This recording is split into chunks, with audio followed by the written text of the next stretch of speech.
Alright, so, last year when we all got that news about what happened, the big question was what we were going to do in regards to some kind of tribute. And the first thing that came to mind was like we did with the Philip Seymour Hoffman video. Yeah.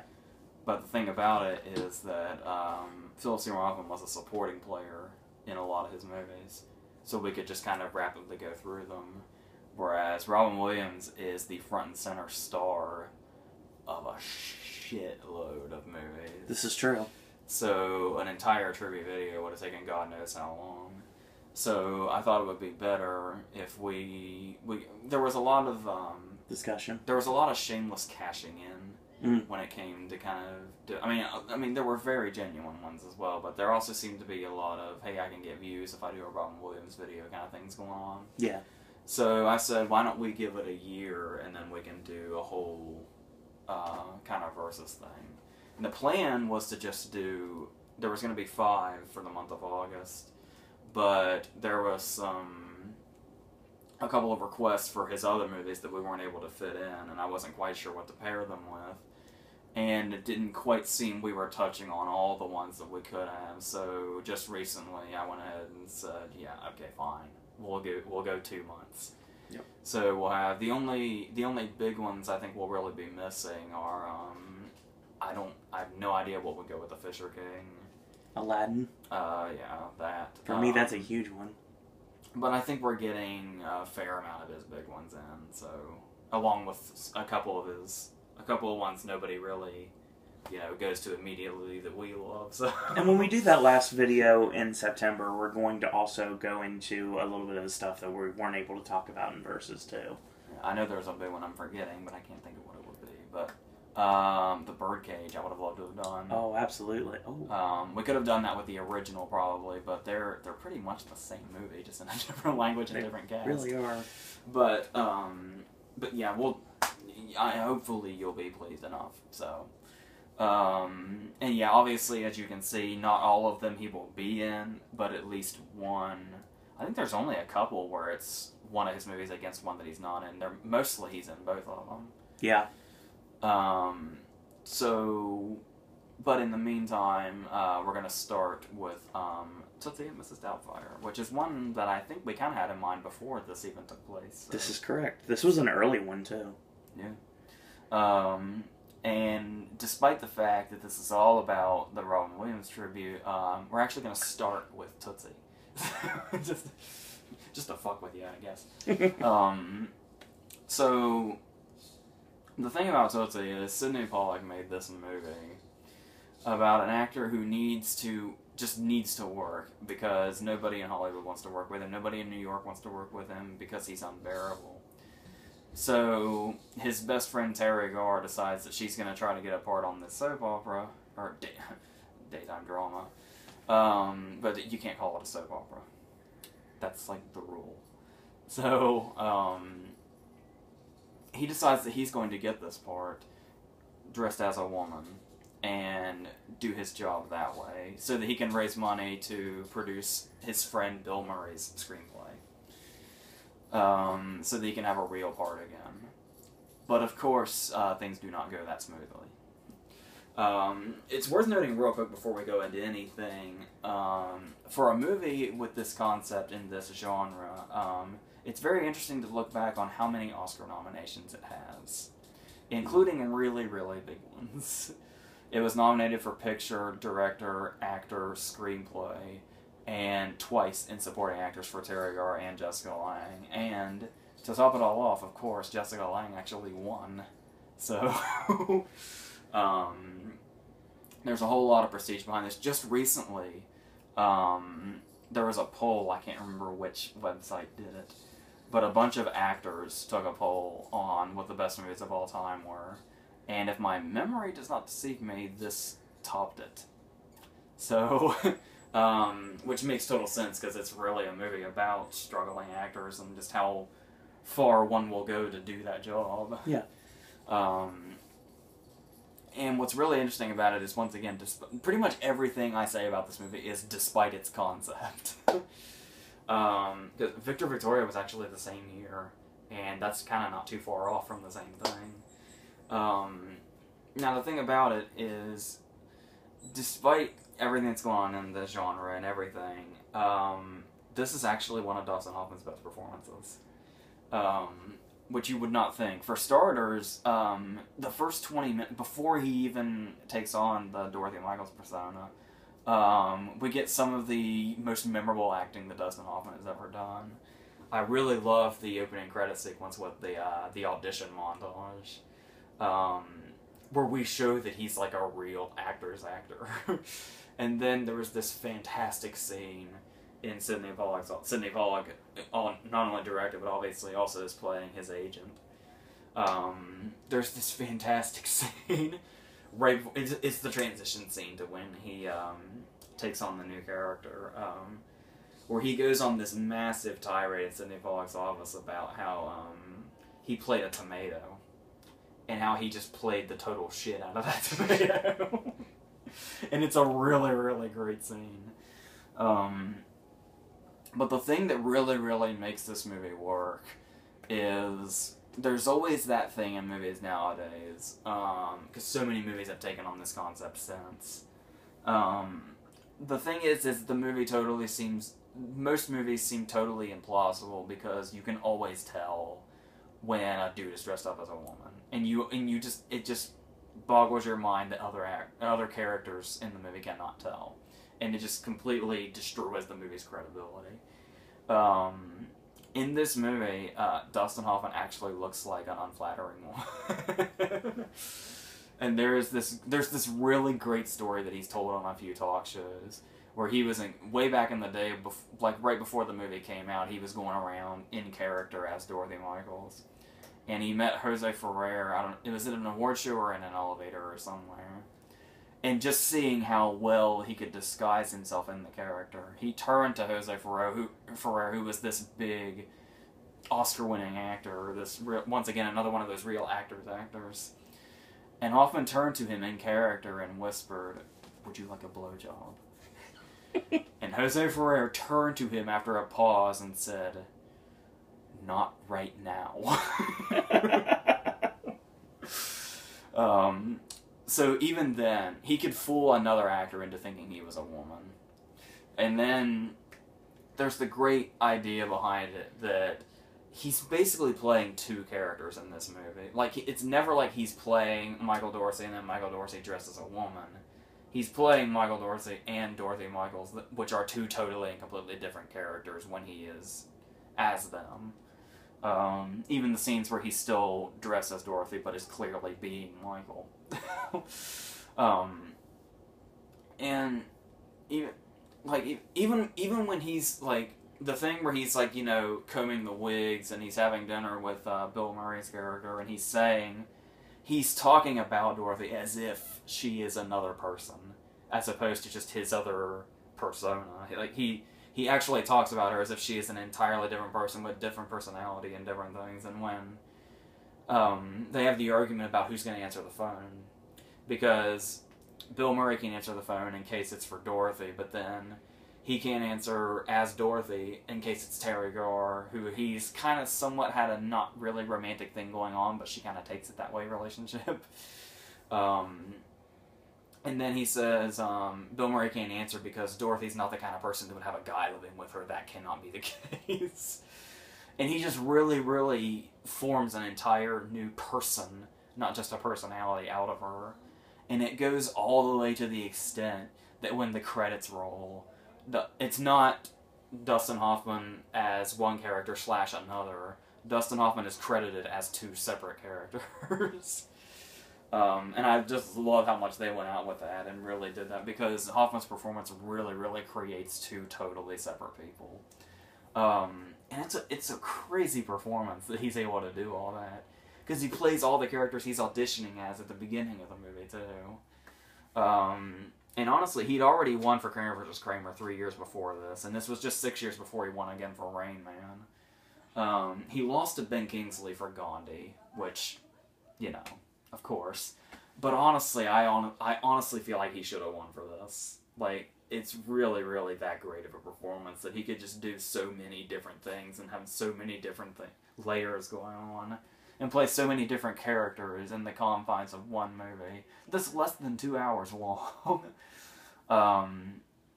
It's certainly a movie that really propelled him to, helped propel him to his greatness status that he's at, on top of many others, of course, but I feel like this is really up there, and it's, once again, it's really interesting to look at from another perspective, because you think a movie like this would not, you know, exude something like that. When you look at a movie like this and this concept, and you realize it has Oscar nominations for Best Picture, Director, and Actor, among many others, you just have to kind of see it to believe it, really. And of course, with other characters, we have, first off, Bill Murray is fantastic in this. He's actually, for the most part, uncredited. When the movie came out, he was totally and completely uncredited, but I think as restored versions have been coming out, they've been putting his, not at the beginning credits, but when the credits roll, he's in there, I think. And you can tell this was another one. Bill Murray has that reputation where pretty much his part in pretty much all of his movies is usually improvised. And this is one of those movies where you can really tell that. Some of his best scenes are the scenes at Michael's birthday party, when he's just sitting at the table with people around him, just telling stories, and you can tell he's not reading off a script. It's just Bill Murray being himself, and people have gathered. It was the first movie of Gina Davis, who is one of his co-stars on Southwest General, I think the show was called. The director of the show is Dabney Coleman, who pretty much has an entire career at playing misogynist characters, and this is one of them again. Which we've already brought up on Versus before anyway. Yeah, this was what, 2 years after 9 to 5, I think. I keep forgetting how old 9 to 5 is. Yeah, that's crazy, isn't it? He's basically playing the same character in another profession here. Like, exactly. And I guess nobody did it better at the time, so more power to him. He's got, if anything, he's got the mustache. The combination of the mustache and the voice. He's just got that ultimate misogynist thing going on. No offense to him as a person. And then we have Jessica Lange's dad, who is Charles Durning. I think that's how they're related. And he of course ends up, obviously there's always an inevitable character that ends up falling for the guy dressed as a woman, and that would be Charles Durning's character. And this, once again, I say this movie you have to see to believe.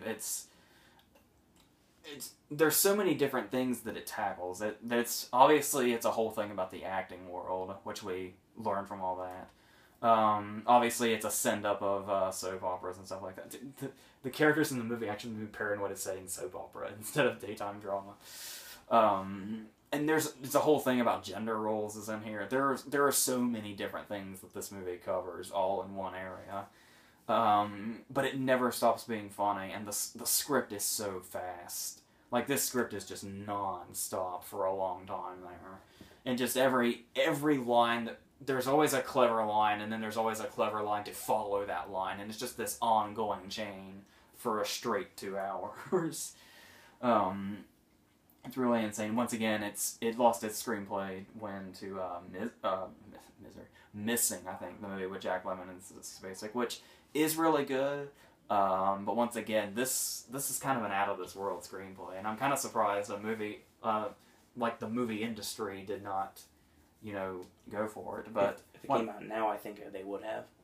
Yeah, but, this was back when movies like Gandhi did really, really well. And, yeah. Missing screenplay one's an interesting one. I'm kind of not sure how that happened. It's a good movie, sure, but it's surprising in retrospect. Must have been like an of the times thing. And the thing about it is, with this, there are going to be obvious complications, like I said, like with Charles Durning's character and stuff like that. But this script finds a way to take those complications, and they kind of just they really add to the fun of it, and they progress the story, which is something they absolutely should do. They're not there just for a joke's sake. And And there's just like there's the whole thing where the whole scenario where Terry Garr goes into the shower, and then Michael decides he's going into her closet to look for clothes so that Dorothy can have a change of clothes because he just has the one dress to start off with. So he's in her bedroom and he's in her closet, and she's getting out of the shower, and he is stripped down to try the dress on. But when Terry Garr comes out of the shower, he's just in his underwear with his pants around his ankles, and the only thing he can come up to say to cover this up with is, "I want you." And then they end up sleeping together, and because of that one little situation that Michael couldn't talk himself out of, the whole Terry Garr subplot happened. Just because he wanted to try the dress on while she wasn't looking. How they use it with stuff like that is really, really ingenious.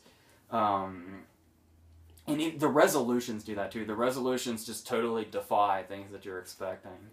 Just like movies where the protagonist sets the plot off with one lie. Every conventional movie there's going to be the big scene with the lie reveal, where he has to confess to a crowd what the lie is, and then everybody turns on him, and he has to win the girl back over. This movie has one of the most ingenious and best lie reveals of all time. This set the standard for that, and nobody has really ever matched it. The second best lie reveal in movie history was probably in World's Greatest Dad, oddly enough. Yes. But I just love that scene so much. And it's really the way everybody should do it, but sadly pretty much nobody does it right. This is one of the only movies that was ever able to do that. And the way they break those conventions is just really fantastic. So you add all of that up with the really, really top-notch acting, and in Jessica Lange's case, Oscar-winning acting.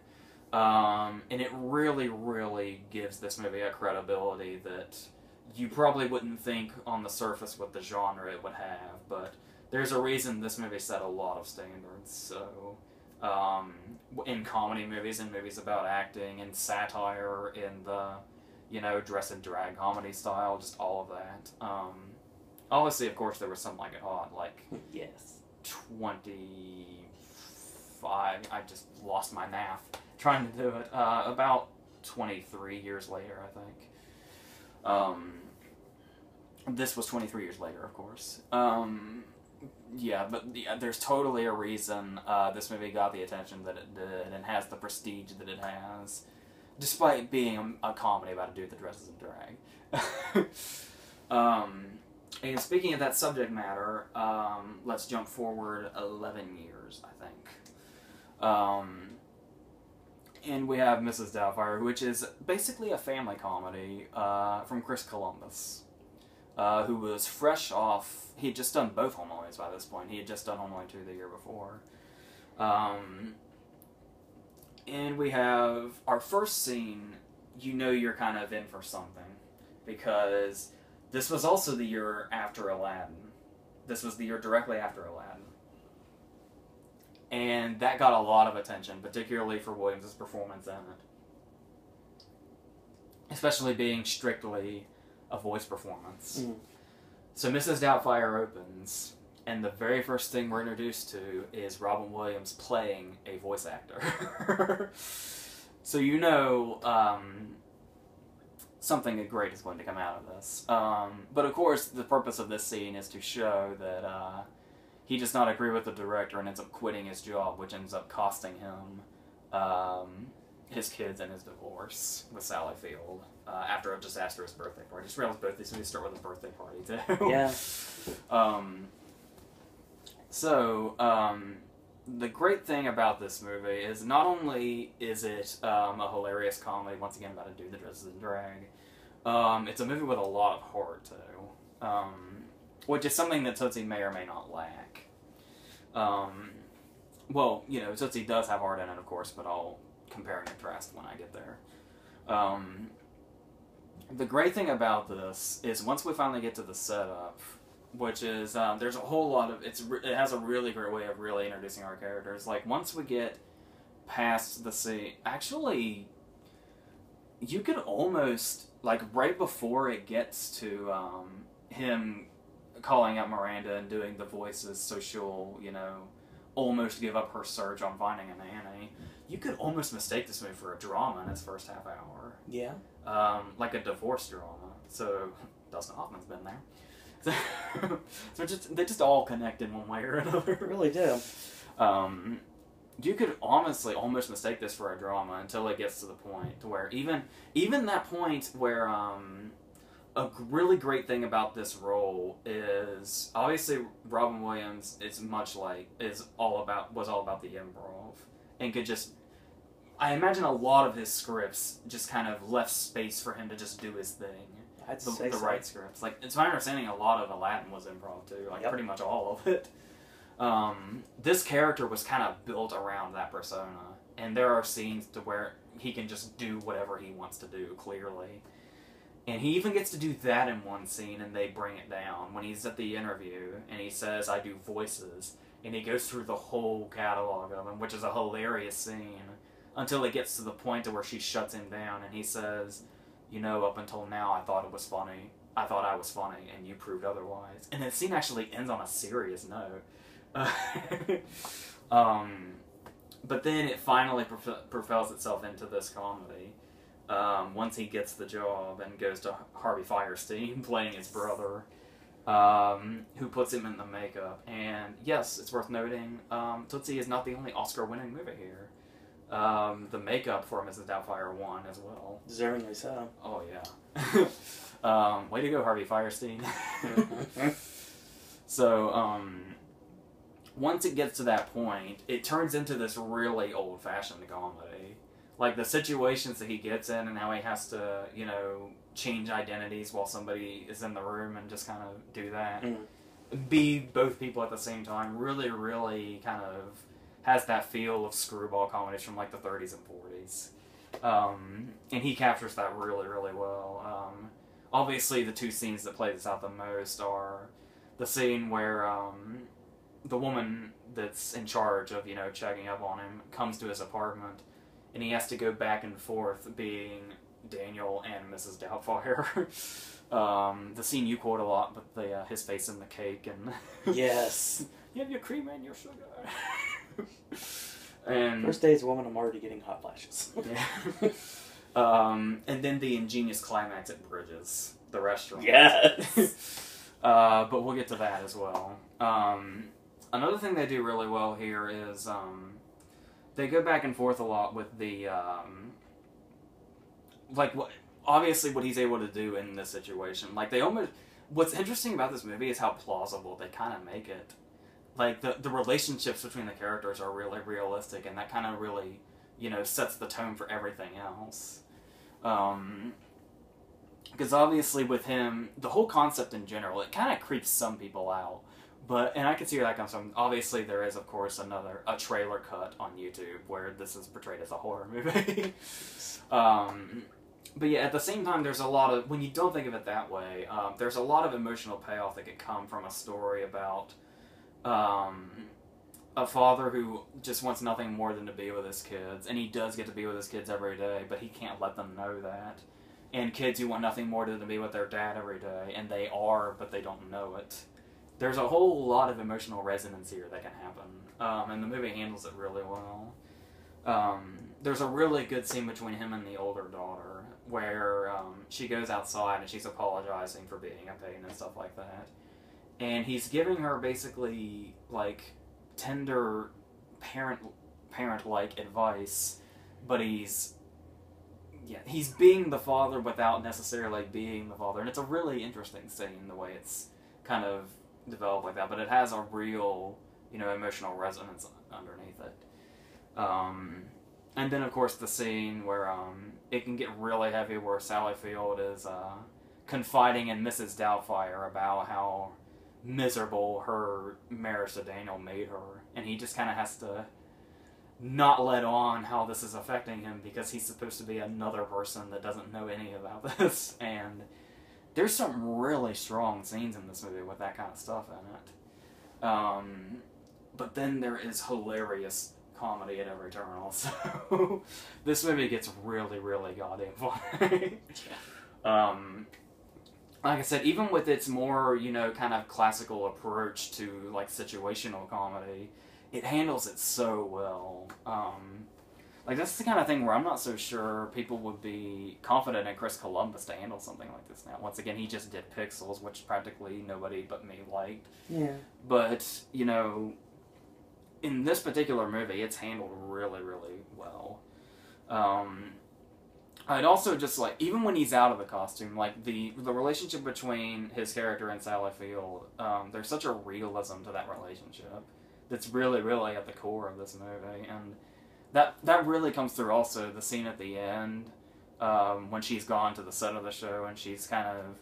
This is basically going to be her making up with him in a sense that she's going to, you know, drop the whole he can't see the kids for a year thing and, you know, do the whole custody thing.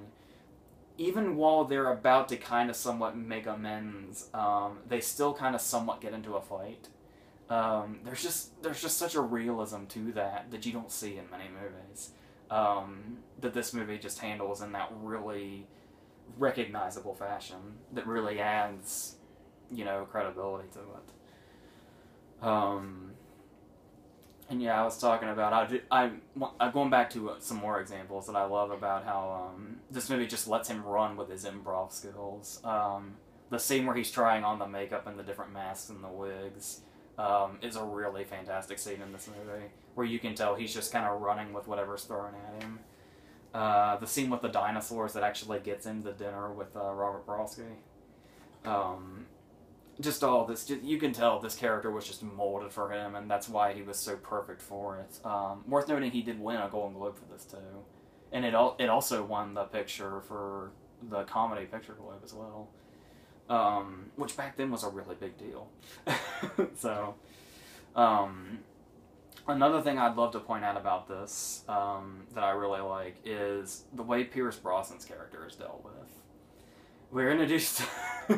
We're introduced to Pierce Brosnan's character, who is the douchebag new boyfriend.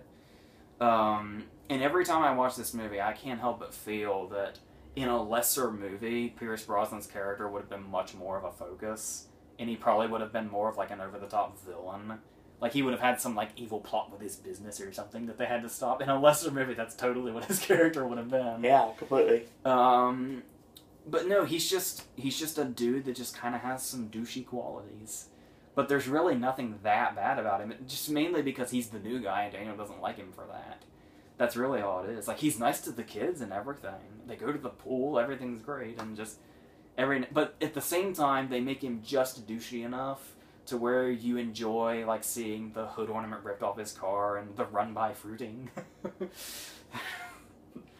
And then there's actually the moment where they kind of have, like, an amend. They actually have a truce after Daniel saves his life. That's where the whole thing has to come to the whole reveal. A scene, by the way, that Sally Field is brilliant in. Because there's, once again, that could have been a really shitty lie reveal scene where everybody's like, oh, this is a bummer. But nobody freaks out like Sally Field does, and it's great. This is on par with the funeral scene in Steel Magnolias with a great Sally Field freak out. And Mara Wilson too, like, because she was the only kid that didn't know it was him. In that scene where he backs away from Pierce Brosnan and his mask has come off, that look on her face, that's really, you can really see the genuine shock on her face, and she was like, what, 5 when they made this? But yeah, and then there's, once again, we go back into the seriousness of it. This movie really is like half drama. Yeah. But then there's this scene where obviously it's a joke made by a lot of people, and yeah, kind of true. A lot of dramatic Robin Williams movies have to have the scene where he gives a speech. Oh yeah. There's always a Rob Williams speech. And there's a really great scene where he tells, obviously, he has just fucked himself completely. He's been outed as having been Mrs. Doubtfire the whole time, and he looks psychotic, and everybody does not mind calling him out for this. This was a really, really intense thing to do, and extremely illegal.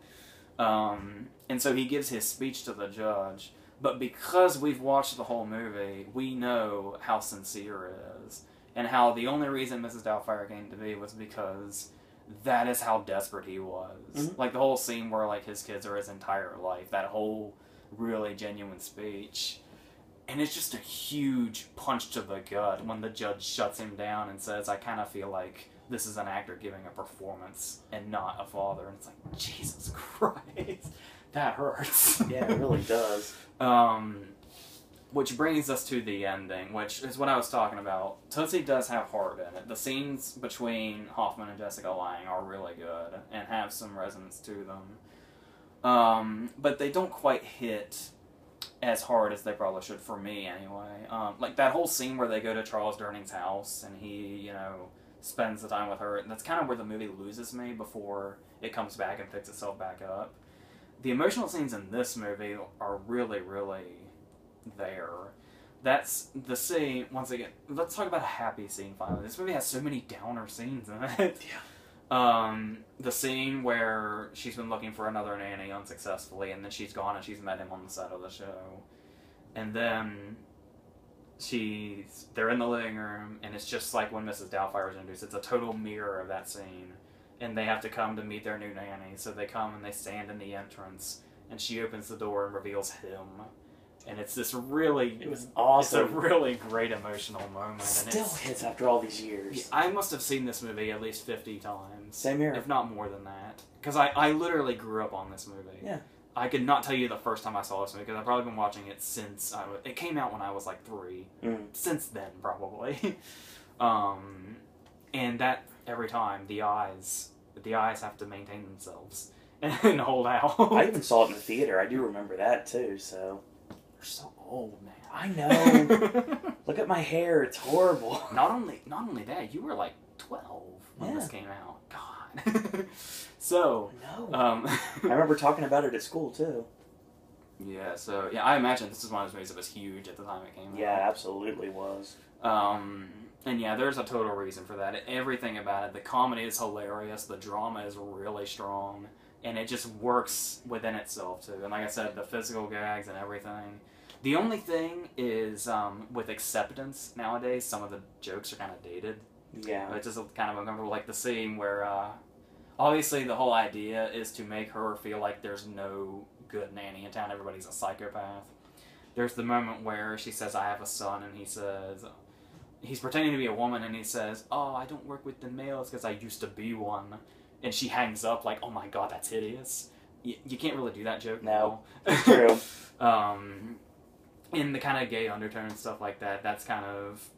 The jokes probably don't... It's not as passe as it used to be. Yeah, like, that was probably really fucking edgy in 1993. It was. It definitely was. But not so much now. But that doesn't take away anything from this movie, because there's just so much working in its favor. And that stuff, even now, it's kind of dated. It's still funny. So, yes. Tootsie definitely earns its reputation, and its Oscar nominations are not unfounded by any means. Jessica Lange's win's a little weird to me. I don't think, it must have just been...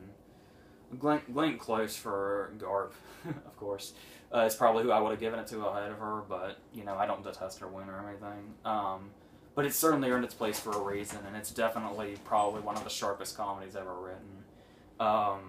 But I'm always going to prefer Mrs. Doubtfire. Yep. Not just kind of, there's kind of a bias because I grew up with it, but just in general, just the way it handles everything it's got going on in such a way, and it's how you can have this really funny concept and this really hilarious movie have such powerful dramatic scenes in it is really unexpected, but they work so well, so there's just too much in it that can't be denied, so I have to go with it.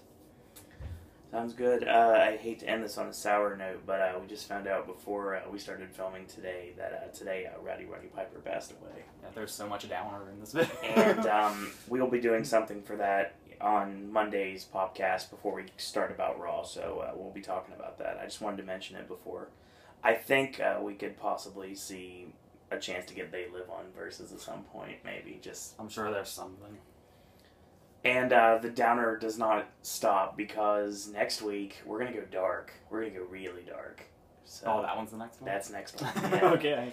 Alright, I am prepared. We're going real dark next week. I think they probably know what that is, too. Yep. So we're basically going to build you up, we're going to drop you down, build you up, drop you down. We're going to put a nice little roller coaster for the next 2 months on Versus. So that's what we've got for this week. Gaming with Ash returns tomorrow. WWE Raw Podcast 11:30 tomorrow night. Of course, we have the archive is up on Tuesday. Wednesday will be NXT. Thursday, Sip and Snack. Friday, AJ's movie reviews. Saturday, Pop Flashback. And Sunday, Versus. We finally got a schedule. It took long enough, didn't it? So that being said, I want to thank you guys and girls out there for watching. And AJ, any parting words? That's it.